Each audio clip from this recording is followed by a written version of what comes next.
Salut à tous et bienvenue sur cette nouvelle vidéo. Alors vous êtes à présent 400 sur cette chaîne, ce qui est vraiment gigantesque. Donc vous pouvez considérer que cette vidéo c'est la, la vidéo spéciale 400 abonnés. Donc vraiment bah voilà, merci beaucoup à tous.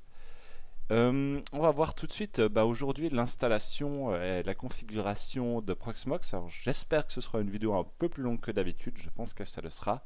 On va voir ça de manière un tout petit peu plus approfondie que simplement l'installation, avec un ou deux petits détails. Proxmox, donc c'est une solution de virtualisation open source. Pourquoi Proxmox par rapport à d'autres solutions? Bon, en open source, on n'a pas vraiment énormément le choix de toute manière. Proxmox permet d'avoir une interface graphique qui est vraiment sympa. C'est correctement maintenu, etc. Au niveau des alternatives pour la virtualisation de manière globale, il y aurait Microsoft Hyper-V, mais qui nécessite l'achat des licences qui vont avec. Et côté Linux, il y aurait du ESX qui lui est par contre gratuit pour une utilisation domestique. Mais mais ESX a le défaut de ne pas supporter les RAID logiciels. C'est-à-dire que afin de créer un RAID de disque de stockage, vous êtes obligé de posséder une carte RAID de type LSI, MegaRAID, etc. Des choses comme ça. Alors que Proxmox permet de créer un RAID logiciel ZFS. Donc simplement, il vous suffit d'avoir des disques durs et des ports SATA de disponibles. Et Proxmox va pouvoir créer un RAID dessus. Voilà, donc c'est principalement ces raisons qui ont fait que je me suis orienté vers Proxmox. Au niveau de l'utilisation, les avantages de la virtualisation par rapport à un système installé bare metal, comme on dit, donc si vous prenez votre distribution NAS et que vous l'installez à même votre NAS directement, la virtualisation permet notamment de faire des images des disques système de manière très facile et de jongler avec ça, et également, le cas échéant, de les restaurer également de manière très facile. C'est-à-dire que Proxmox va vous permettre, par exemple quotidiennement, de faire une backup de votre disque système de NAS. Et si un jour vous effectuez une mise à jour, vous vous rendez compte voilà, que ça a cassé le plugin Docker, vous pouvez restaurer simplement le disque à l'état où il était avant et vous allez retrouver votre système comme si vous n'aviez pas fait de mise à jour. Chose qui est plus compliqué à faire si vous êtes sur une installation standard de type SSD, etc. Où là, si vous voulez faire une image, il vous faut sortir le disque, faire une copie, etc. Ou alors utiliser des tools, mais ça vous demande de redémarrer la machine à chaque fois, tandis que là, la backup, elle se fait avec le système qui tourne. Donc voilà, c'est vraiment pour moi très intéressant à ce niveau-là. Et évidemment, qui dit virtualisation dit vous pouvez faire tourner plusieurs machines sur une même machine. Donc au lieu d'avoir une machine par système, vous pouvez là avoir je sais pas, par exemple plusieurs NAS qui tourneraient ou des petites distributions domotiques à côté, deux trois petites choses. Donc voilà, ça permet de mutualiser un petit serveur et ça c'est vraiment chouette. Alors on va faire ça un petit peu par étapes, je sais pas trop comment je vais faire le montage, etc. Mais là on va juste s'attaquer à l'écriture de l'image ISO sur une clé USB. Alors il y a pas beaucoup de grandes difficultés, moi j'ai déjà fait les téléchargements des éléments principaux. Mais là donc on est sur la page d'accueil principale de Proxmox, il suffit de venir dans téléchargement et de télécharger le dernier installeur qui est disponible ici. Donc dans mon cas il est déjà là. Et petite subtilité pour Proxmox, il vous faut au fait flasher l'image. Donc Proxmox possède un wiki qui est vraiment très bien fait, très complet et bien à jour. Donc c'est pour ça, lorsque vous aurez besoin, vous allez trouver vraiment pas mal de choses dans Proxmox. C'est assez aussi c'est bien connu, donc vous trouverez souvent des informations aussi sur d'autres forums.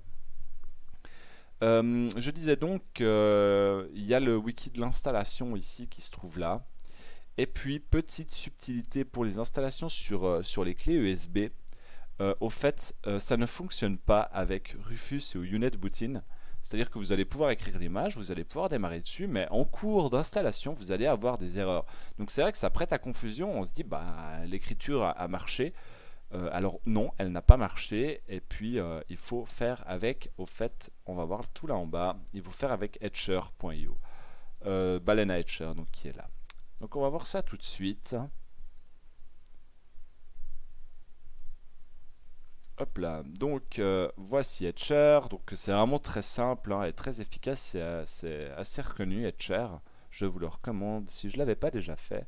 Donc on chope notre petit ISO de Proxmox, la clé USB ici est déjà sélectionnée et on fait simplement flash. Voilà, donc là on voit ici que le processus démarre, on en a pour, du coup il dit 2 minutes, 3 minutes. Moi, c'est une clé USB 2, hein, je crois que c'est pas de l'USB 3, donc ça prend un petit peu de temps. Juste après le flash, il va simplement effectuer un contrôle de ce qui a été écrit, donc pour vérifier que le flash s'est bien déroulé.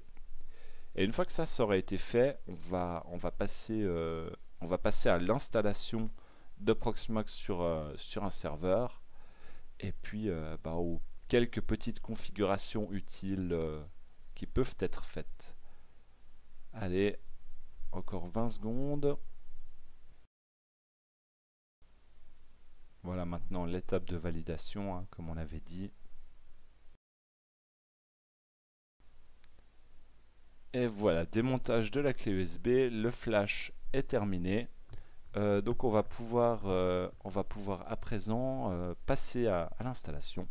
Donc je fais une petite coupure, le temps pour moi de préparer le serveur, la clé USB, etc. Et je vous reprends tout de suite.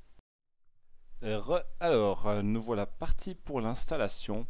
Donc on est connecté à notre serveur en KVM, donc, ce qui est l'équivalent clavier souris connecté, clavier souris écran connecté directement sur le serveur pour que vous puissiez avoir le petit retour vidéo de ce qui se passe, et on va procéder à l'installation. Donc on a booté en UEFI et on démarre.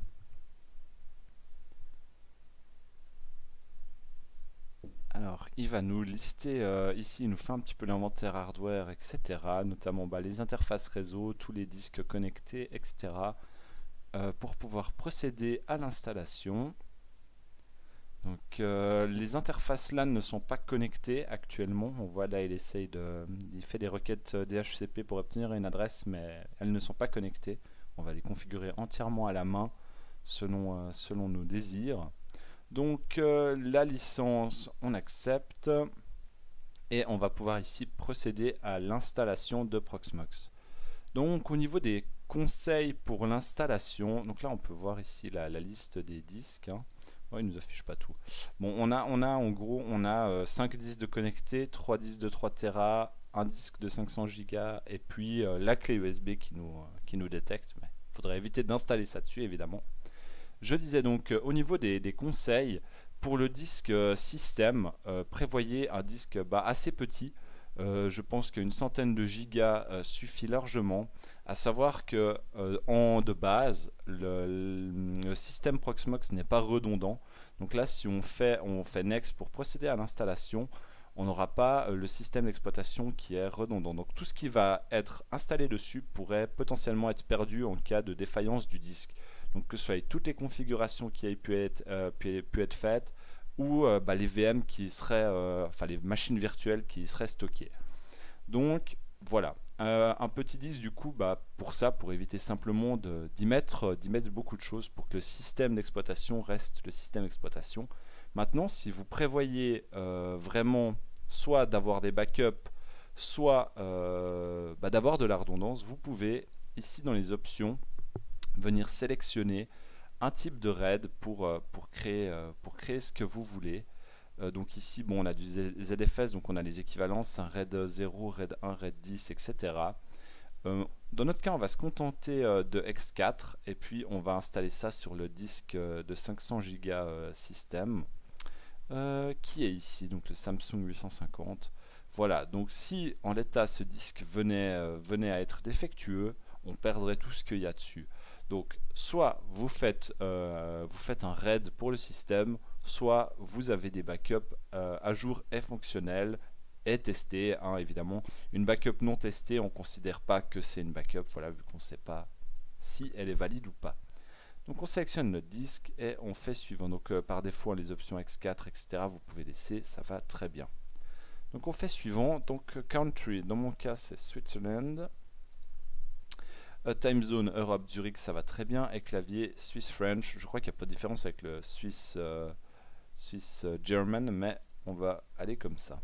Le mot de passe route de notre installation. Donc je vais mettre mot de passe 1, mot de passe 1, et puis le mail ici. Donc si on fait next en l'état avec le mail.invalide, il n'aime pas le point invalide au fait. Donc dans mon cas je vais juste mettre test. Si c'est pour vous, mettez une adresse email valable afin de pouvoir configurer les notifications par la suite. Ça sera utile. Ça peut être changé hein, aussi par la suite, mais voilà. Si c'est fait directement juste, c'est toujours mieux. Donc maintenant, on va pouvoir définir quelle est l'adresse IP de notre serveur. Comme on peut voir ici, moi j'ai 2 cartes réseau à disposition.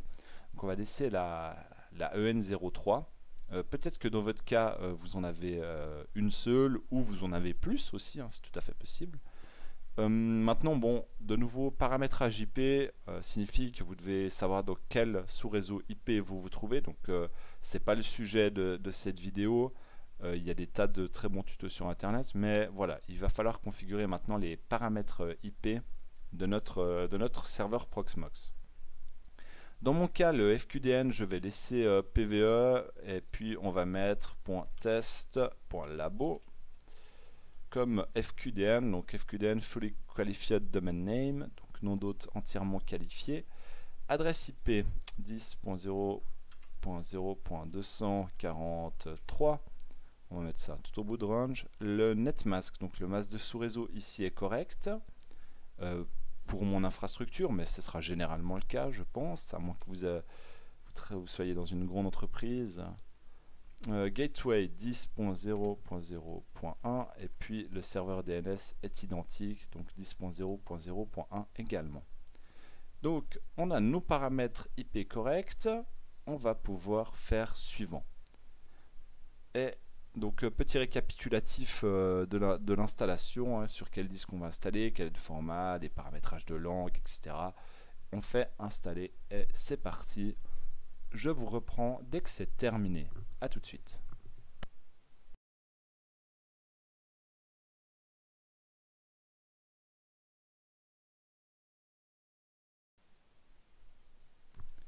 Et voilà, l'installation est donc terminée avec succès. On va pouvoir redémarrer notre serveur. Alors normalement, j'ai branché le réseau maintenant. J'espère que j'ai branché sur la bonne interface, vu que une fois que j'ai les interfaces réseau sous les yeux, je ne sais pas vraiment laquelle est la EN03 ou la EN04. Donc on va voir ça, on va découvrir ça un petit peu en live. On peut déjà préparer notre interface. Hop là, voilà, on va mettre ça là. Et on va venir sur 10.0.0.233. On peut éventuellement ping 10.0.0.233 pour voir si ça commence à répondre une fois que ça aura booté. Donc avec l'interface ici, on va obtenir directement quelle est l'adresse IP et le port correct pour se connecter sur notre Proxmox. Donc voilà, là on voit que le grub de Proxmox est trouvé. Donc c'est tout à fait bon signe, ça veut déjà dire que l'installation s'est bien déroulée. Il se peut que vous ayez à sortir la clé USB de boot pour ne pas rebooter indéfiniment dessus, mais ça je pense que vous le saviez déjà. Voilà, donc ça démarre.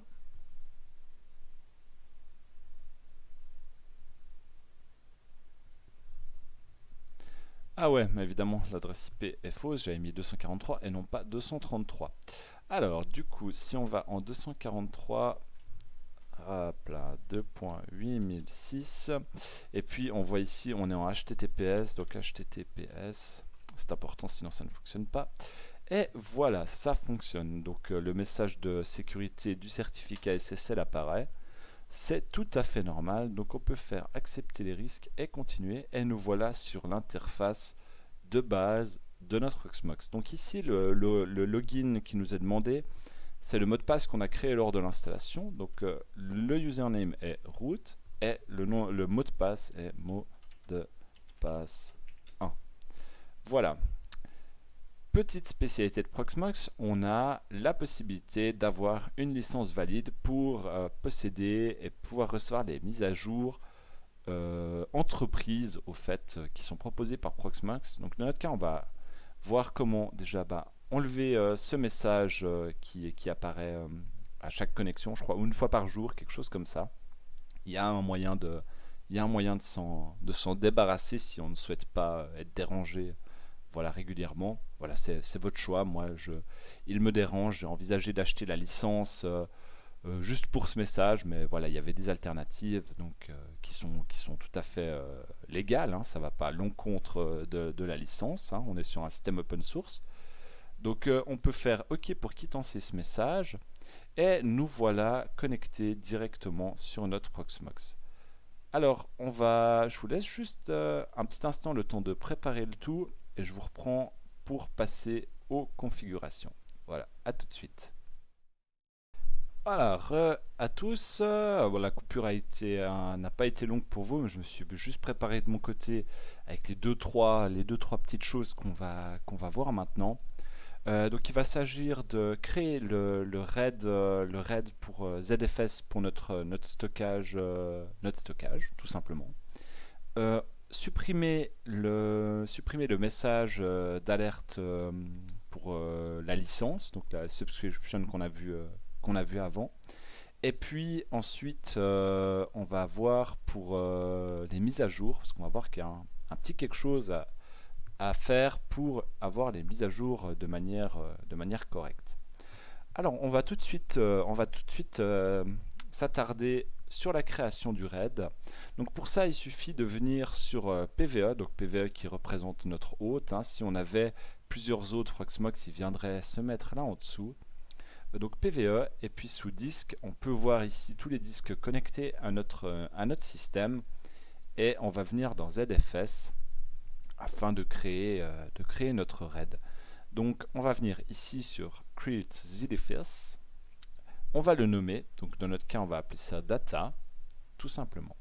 Et ici on va choisir au fait le niveau de RAID de notre grappe. Alors on a un single disk, ce qui n'est pas ce que l'on désire, on a un miroir donc qui est l'équivalent d'un RAID 1, et on a ici le RAID Z qui est l'équivalent au fait du RAID 5. Donc on va créer ça, un RAID Z. Donc ça fait de la redondance pour un disque. Donc si un de ces trois disques là venait à être défaillant, les deux pourraient continuer à travailler. Mais on a également du Z2 et du RAID Z3, pardon, RAID Z2 et RAID Z3, qui permettent d'avoir de la redondance avec 2 disques, 3 disques, etc. Il y a également possibilité de faire du RAID 10 hein, au cas où vous avez besoin aussi. Donc là, nous, on fait du RAID Z. C'est ce qui a un très bon rapport quand même capacité et prix et redondance. Voilà. Donc on fait tout simplement créer et notre stockage va être à disposition. Donc là on voit qu'on a notre grappe ici qui est apparue, et puis si on vient à présent ici, on voit qu'on a un nouveau stockage qui est apparu, qui est data. Voilà, donc on a le stockage qui est prêt. On va maintenant voir comment supprimer notre petite inscription pour la licence. Tout d'abord, on va se connecter à notre Proxmox en SSH, parce que maintenant on va avoir besoin d'être un petit peu connecté en terminal dessus. Donc on va faire, je vais faire ici nouvelle session SSH, donc hop 10.0.0.243, specify username root, hop voilà. J'avais déjà mis le mot de passe avant, vu que je m'étais déjà connecté une fois. Le mot de passe, c'est celui de nouveau qu'on a créé lors de l'installation. Donc dans mon cas, c'était mot de passe 1. Et nous voilà connectés en SSH sur notre Proxmox. Donc je vais mettre ça là, hop, voilà, comme ça on a tout. Donc de nouveau, un MobileSterm nous permet d'avoir aussi directement ici toute l'arborescence des fichiers de notre système d'exploitation, ce qui est vraiment très agréable. Alors, on va voir comment enlever notre petite inscription que vous n'avez pas d'inscription valide. Alors au fait, ici, de nouveau j'ai rien inventé, hein, vous pouvez voir, je vous mettrai le lien dans la description. Il suffit au fait de prendre cette petite commande là, de la copier et de la coller afin de ne plus avoir le message. Si vous en avez envie, vous pouvez créer un job cron qui le répète. Il se peut que, évidemment, lors d'une mise à jour, cette modification-là viennent à être effacées. Donc il se peut que vous ayez besoin de la refaire de temps à autre. Donc voilà, si vous avez un cron job qui tourne pour juste réappliquer cette petite modification, comme ça vous êtes sûr d'être tranquille. Bon, voilà, c'est du luxe. La commande est là. Il suffit juste de la rentrer comme ça et c'est OK. On va voir maintenant également un petit truc, c'est que si on revient sur notre interface Proxmox et qu'on vient dans Update ici pour mettre à jour notre terminal et qu'on vient faire Upgrade ici, alors là il ne nous donne pas d'erreur. Maintenant si on vient ici et que l'on fait apt-get update, on va se rendre compte, voilà, qu'en fin de ligne, il nous donne des erreurs. Il nous donne des erreurs parce qu'il essaye d'aller chercher au fait des mises à jour dans les repositories qui sont réservés aux personnes qui ont une inscription valide. C'est-à-dire qu'à chaque fois que vous allez vouloir faire une mise à jour, vous allez avoir ces erreurs-là. Donc on va voir maintenant comment simplement bypasser ces petits soucis de mise à jour là. Donc pour ça, de nouveau, j'ai retrouvé un petit guide ici, hop, voilà, qui nous explique tout simplement comment faire. Il suffit d'aller éditer les listes pour les mises à jour afin de supprimer celles auxquelles on n'a pas accès et ajouter celles qu'on aimerait avoir.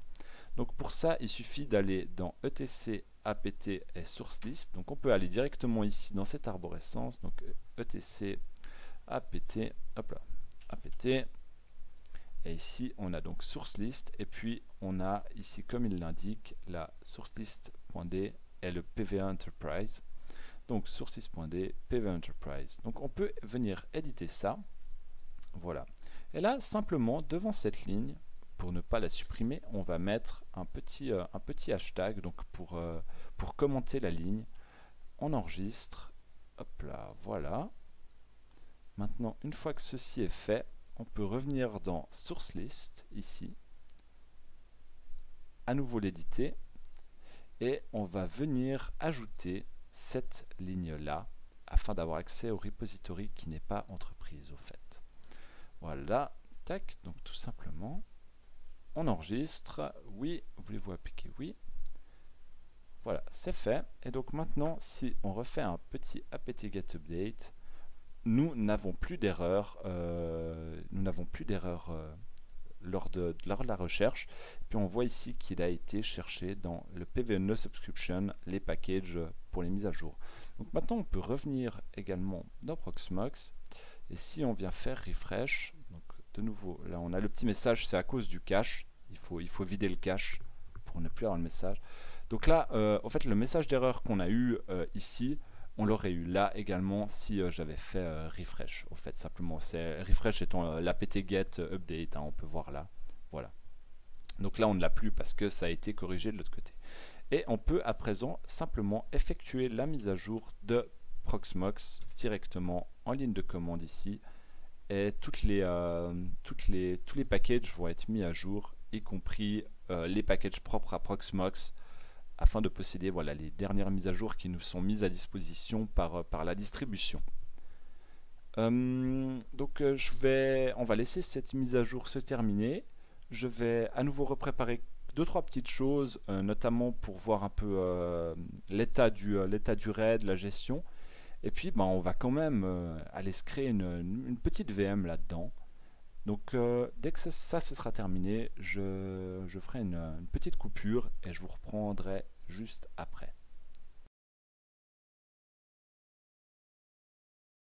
Alors, du coup, on va continuer avec un petit peu la configuration de ce Proxmox. Donc on a maintenant notre RAID Z qui est prêt, notre petit RAID 5. On va juste voir une ou deux petites lignes de commande pour voir un peu son statut. La première, c'est zpool status-v. Donc v indiquant le nom de notre data store, donc de notre cas c'est data. On doit voir ici au fait le statut de notre RAID et on voit le statut des disques, donc online, offline, défectueux, etc. Donc ça nous permet juste d'avoir une petite idée de dans quel état se trouve notre infrastructure. Alors, évidemment on peut voir ça également ici dans les disques, on peut voir l'état smart, donc pas de souci de ce côté là, et on peut aussi voir ici le statut de notre pool ZFS, donc ici son statut au niveau de la santé est indiqué également. Mais voilà, en cas de besoin, vous pouvez venir en ligne de commande, gérer la commande zpool permet de gérer tout le ZFS. Voilà. Et la deuxième, au fait, qui va permettre juste de voir l'état au niveau des données sur ce même pool. Donc si on fait, hop là, je sais pas, ouais, c'est bon. Donc si on fait ça, on va pouvoir voir ici, au fait, donc notre Moonpoint data à 5 Tera de disponible, à 400K utilisé. Et on voit ici qu'il y a L used et used. La différence étant que vu qu'on a de la compression, on va pouvoir avoir plus de données utilisées logiquement que réellement. Étant donné qu'on va avoir de la compression, si j'écris 1 giga de données sur ma VM, il n'y aura peut-être que 800 mégas de réellement écrits sur les disques dû à la compression. Donc le système de compression fonctionne vraiment très bien, hein, c'est pratiquement transparent, donc pas de souci de performance de ce côté-là. Toutefois, si vous veniez à ne pas vouloir, vous pouvez désactiver simplement vous pouvez désactiver la compression lors de la création du zpool. Mais voilà, c'est toujours bon à prendre de gagner un petit peu d'espace sans perdre en performance. Autre petit point important pour notre configuration, il va falloir qu'on vienne donc dans Data Center et dans Storage. Ici, on a donc tous nos data stores qui sont disponibles. Il va falloir venir sur notre pool ZFS, il va falloir venir faire Edit, et ici on a le block size. Le block size, au fait, ça va définir quelle est la taille des morceaux en gros qui vont être écrits sur le disque. Là, par défaut, on est à 8K, ce qui est tout petit et ce qui va poser un problème lorsqu'on va écrire des données. C'est-à-dire qu'il va utiliser plus d'espace pour les entêtes, etc., des paquets, des données. Et du coup, par exemple, pour 1 giga écrit, 1 giga écrit sur la VM, on va se retrouver avec 2 gigas d'écrit sur les disques réellement. Donc je vous conseille des valeurs entre 64 kg et 128 kg. Plus vous avez des fichiers qui sont volumineux, plus vous avez meilleur temps d'augmenter. Donc dans mon cas, j'ai beaucoup de films, par exemple, donc je mets 128K. Voilà, donc faites ça avant d'écrire quoi que ce soit. Si vous avez oublié, vous pouvez venir éditer, resupprimer les données. Ça ne va pas être édité à la volée, hein, c'est block size évidemment. Donc si je modifie maintenant, ça va faire pour tout ce qui a été ça fera pour tout ce qui va être fait après, mais pas pour ce qui a été écrit avant. Et puis vous pouvez activer le DIN Provisioning. Le DIN Provisioning, ça va simplement permettre que si je crée un disque dur de 60 Go, de base, si je n'active pas le DIN Provisioning, il va créer tout simplement, il va écrire 60 Go directement sur le disque. Donc il va se réserver les 60 Go. En activant le DIN Provisioning, si je crée un disque dur de 60 Go, il ne va écrire au fait que les données indiquant qu'un disque dur existe, et au fur et à mesure que je vais écrire des données dans ma VM, le disque va se remplir. Ça permet au fait de faire de l'over-provisioning de disques, donc d'avoir des disques de grande capacité dans les VM au cas où les besoins peuvent évoluer. Le problème étant que si j'ai un disque dur de 60 Go par exemple et que je crée 3 disques de 30 Go, si les 3 disques commencent à atteindre leur capacité, mon stockage ne va plus pouvoir stocker les données et vous allez vous retrouver avec une infrastructure à genoux parce que simplement on ne peut plus écrire. Donc voilà, moi je conseillerais de laisser du thick provisioning, donc thick T-H-I-C-K, qui permet d'écrire directement les données. Comme ça vous avez vos données réservées pour votre disque et puis c'est terminé. Donc vous pouvez laisser ça tel quel, mais vous avez cette possibilité là. Ici on voit dans le content qu'on peut ajouter ou enlever des options. Donc disk image on peut laisser, container on laisse, de nouveau par défaut, pas besoin de toucher quoi que ce soit. Donc voilà, ok. Maintenant qu'on a fait ça, on est pas trop mal bon au niveau des paramètres. On va aller voir comment créer une VM. Donc pour créer une VM, j'ai téléchargé ici un petit ISO Debian AMD 64. Donc on va aller voir comment créer notre VM. Donc tout d'abord, il va falloir qu'on mette l'ISO à disposition. Donc pour ça, on va venir dans local et donc content. On voit que ici dans local LVM, je ne peux pas venir upload. Par contre, dans local, je peux. Idem dans data, je ne peux pas venir upload. Donc c'est vraiment dans local qu'il faut venir. Et je vais venir chercher mon image Debian qui est là. Hop, et on fait upload. Donc l'image fait 200 mégas, donc c'est assez rapide. Et voilà, on a notre ISO qui est à présent disponible et qui pourra être utilisé pour booter notre VM. Et il est enfin venu le moment de créer notre VM. Donc simplement on va faire un clic droit sur notre nœud PVE et on vient faire Create VM. Ici le nœud du coup ne peut pas être changé, c'est au cas où on aurait un cluster. Ici le VMID c'est un numéro qui identifie votre VM, donc vous pouvez mettre ce que vous voulez. La première disponible étant la 100, si je mets 99 il n'aime pas. Donc vous pouvez également, si vous souhaitez avoir de 100 à 200 vos VM de production, de 200 à 300 vos VM de test, voilà, vous pouvez faire ça comme vous avez envie. On va laisser la VM 100 et on va simplement la nommer, on va l'appeler Debian. Voilà. Ressource pool, là de nouveau on n'a rien à choisir, on peut laisser tel quel. Dans les paramètres avancés, voilà, on a 2-3 options, genre démarrer au boot, c'est-à-dire que si vous redémarrez votre serveur Proxmox, la VM va redémarrer automatiquement. Vous pouvez mettre des délais au cas où telle VM doit être démarrée avant l'autre. On va pas s'attarder trop sur les paramètres avancés pour le moment, donc voilà. Mais chaque onglet possède des paramètres avancés. OS, donc maintenant il va s'agir de dire quel est l'ISO qui va nous servir à booter. On peut évidemment aussi n'utiliser aucun média, mais dans notre cas on va venir sélectionner, donc dans notre storage local, de nouveau on n'a pas le choix, on vient chercher notre image Debian qui est là, notre ISO Debian. Ici au niveau du kernel on peut voir qu'on a 2-3 choses, donc du Linux, du Solaris et puis du Microsoft. Donc nous on est bien évidemment sur des Linux avec les kernels récents. Donc de nouveau les paramètres de base sont tout à fait corrects. Ici système, graphic card, etc. on n'a rien à toucher. Vu qu'on est sur du Linux, automatiquement des cartes Virtio SCSI sont choisies. À savoir que ces Virtio, c'est des drivers Linux qui sont à présent disponibles directement dans la distribution. Si vous installez un OS Windows, de base, il va lui manquer le driver pour ça et ce sera la carte LSI qui sera choisie. Donc là, on peut de nouveau faire Next et vient le moment de créer notre disque système. Donc le storage, ici, on voit qu'on a le choix soit sur le local VM, soit sur notre pool data. Donc on va laisser notre pool data évidemment.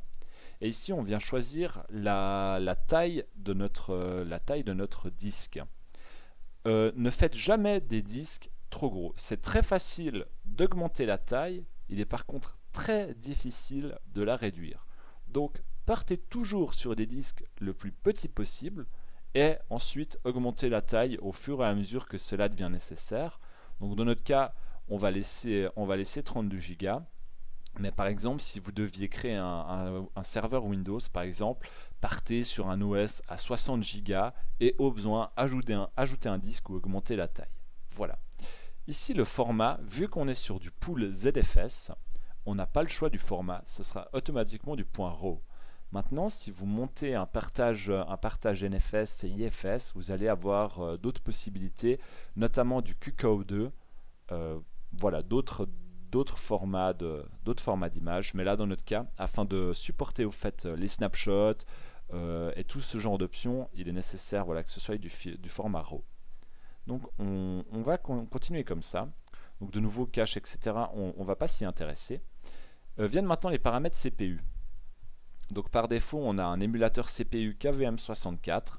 On peut venir ici sous Host, remonter au fait le type de CPU de notre serveur directement dans la VM afin de profiter des quelques petites options Corel CPU. Maintenant, si vous devez faire de la migration et de la backup ou de la restauration sur un autre serveur, si vous aviez configuré Host, ça ne va pas aimer. Donc vous avez meilleur temps de garder le type par défaut et ça fonctionnera vraiment très bien. Ça apporte peu d'impact au niveau des performances. Core, là, l'avantage de la virtualisation, c'est que vous pouvez faire de l'overprovisioning CPU. De ce que j'avais lu, on peut aller jusqu'à un ratio de 1/3. C'est-à-dire que si mon hôte a 8 cœurs, je pourrais créer 3 VM de 8 cœurs, considérant qu'elles ne vont pas toutes en même temps utiliser tous les cœurs à fond. C'est aussi notamment un avantage de la virtualisation, c'est qu'on peut se permettre de ce genre de choses. Donc moi, mon hôte possède un socket 8 cœurs, donc je vais repousser ça dans ma VM. Et on fait next. Mémoire, donc là vous définissez la quantité de mémoire vive. Tous ces paramètres peuvent bien évidemment être changés après. Mémoire vive attribuée à notre VM, je vais mettre 4 Go de RAM. Network, donc là de nouveau les paramètres par défaut vont très bien. VMBR0 c'est le switch virtuel créé par défaut par Proxmox, donc afin que notre machine ait directement accès au 0. Et puis vous pouvez venir ici changer la carte réseau, mais de nouveau, vu qu'on est sur du Linux, il y a la carte VirtIO qui est sélectionnée. Firewall, vous pouvez désactiver, ce serait pour utiliser le firewall de Proxmox. Ça peut être désactivé sans autre, vu que généralement vous avez déjà quelque chose derrière qui protège votre installation. On fait next, on a ici un petit récapitulatif de notre VM. On pourrait cocher Start After Created, mais on va pas le faire. Et on fait Terminer. Voilà, donc là notre VM est créée.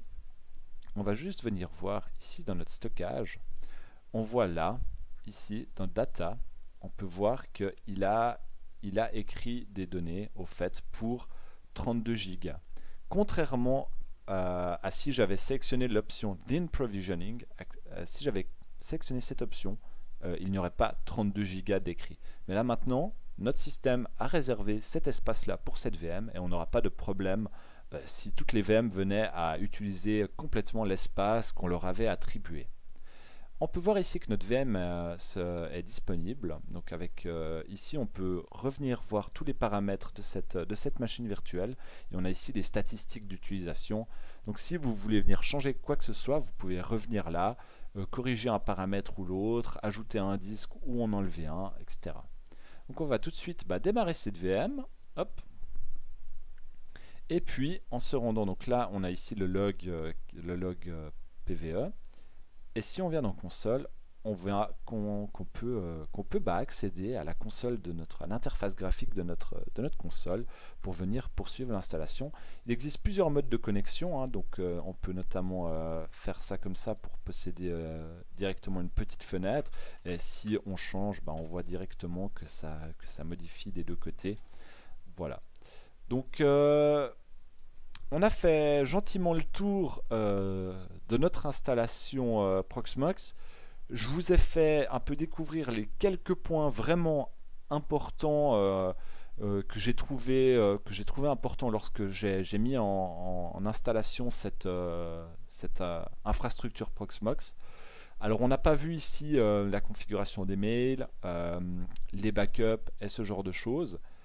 Ça viendra dans un deuxième temps. Mais maintenant, vous avez la possibilité d'installer et de configurer Proxmox de manière efficace pour ne pas être embêté. Et puis voilà, avec les 2-3 petits trucs et astuces que j'ai pu découvrir lors de mon utilisation. J'espère que cette vidéo vous a plu. Je ne sais pas du coup à combien de temps on en est. J'espère que ça vous a aidé, que ça vous a donné envie d'installer Proxmox, parce que vraiment ça a beaucoup d'avantages. La virtualisation c'est vraiment très pratique, notamment vraiment dès qu'il s'agit de faire de la restauration. C'est vraiment très agréable d'avoir de nos données dans des fichiers pour pouvoir les manipuler, c'est vraiment très pratique. Voilà, c'est tout pour cette vidéo. Je vous dis à la prochaine. N'hésitez pas à vous abonner, à partager cette vidéo, à laisser un commentaire ou à poser vos questions. J'y répondrai dans la mesure du possible. Et je vous dis à la prochaine. Ciao ciao.